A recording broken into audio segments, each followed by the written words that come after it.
Sastra harus menjadi alat yang dinamis untuk merubah cara berpikir lama yang statis menuju kebudayaan baru yang lebih rasional. Adalah Armin Pane dalam esainya di buku Kesusastraan sebagai alat. Saya Tessa Mijunantara Visa, pelajar di SMP Negeri 3 Wadas Lintang. Dan kita akan berbicara tentang buku satu ini. Buku ini bukan novel, melainkan kumpulan esai kebudayaan yang ditulis oleh para raksasa intelektual kita. Armin Pane, Hamka, Haris Johan, hingga Pramudia Anantatur. Mari duduk dulu, ambil napas dalam-dalam. Mari kita bicara soal buku ini bukan sebagai benda mati jirak, tapi sebagai sebuah pusaka pemikiran. Buku kesusastraan sebagai alat ini, kalau ibarat keris, ia bukan sekadar hiasan di pinggang, tapi keris yang sudah berkali-kali dicelup ke dalam kawah perjuangan. Sastra, pedang tajam di tangan sang pujangga. Buku ini adalah arena laga bagi pikiran-pikiran besar. Di sana ada Armin Pane, Hamka, hingga Pramudia. Mereka tidak sedang menulis cerita tentang burung berkicau atau bunga yang mekar, tapi mereka sedang bicara tentang bagaimana kata-kata bisa meruntuhkan kebebalan sebuah bangsa. Sastra bukan sekedar mainan. Buku ini menegaskan dengan tegas, bahkan sedikit keras, bahwa sastra itu bukan hiburan kosong. Sastra adalah alat rasional. Kalau kamu menulis hanya untuk dipuji cantik bahasanya, kamu gagal menurut buku ini. Sastra harus punya fungsi. Dia harus bisa menggerakkan kebudayaan dan memperbaiki moralitas sosial. Satu panggung, 4 perspektif. Bayangkan Hamka yang religius melankolis tapi tajam bersanding dengan Pramudia yang realis sosialis dan meledak-ledak.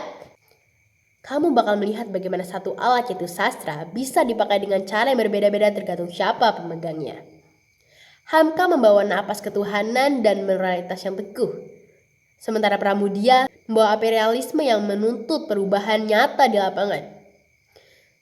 Dalam kumpulan esai itu ada sebuah pertarungan besar yang tak kasat mata, yaitu antara mereka yang menganggap sastra itu tujuan dan mereka yang menganggap sastra itu kendaraan. Sastra sebagai martir, Pramudia dan kaum realisme. Bagi Pramudia, sastra itu tidak boleh hanya duduk manis di atas meja rias.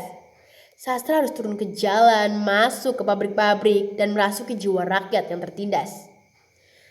Logikanya begini, kalau rakyatmu sedang lapar dan dijajah, buat apa kamu menulis puisi tentang indahnya bulan purnama? Itu namanya pengkhianatan. Bagi kelompok ini, sastra adalah senjata. Tulisan harus bisa membedah ketidakadilan. Kalau tulisanmu tidak bisa membuat orang sadar akan nasibnya, maka tulisan itu tidak lebih dari sekedar tumpukan kertas lewak. Sastra sebagai cermin budi, Hamka dan kaum humanis. Di sisi lain, Hamka dan beberapa tokoh lainnya melihat dari kacamata yang berbeda. Bagi mereka, sastra adalah alat untuk menghaluskan jiwa dan memperbaiki akhlak. Oke, mari kita timbang-timbang dengan adil. Setiap pusaka pasti punya pamor yang kuat, tapi tentu ada sisi yang sulit untuk diasah. Begitu pula dengan buku kesusastraan sebagai alat ini.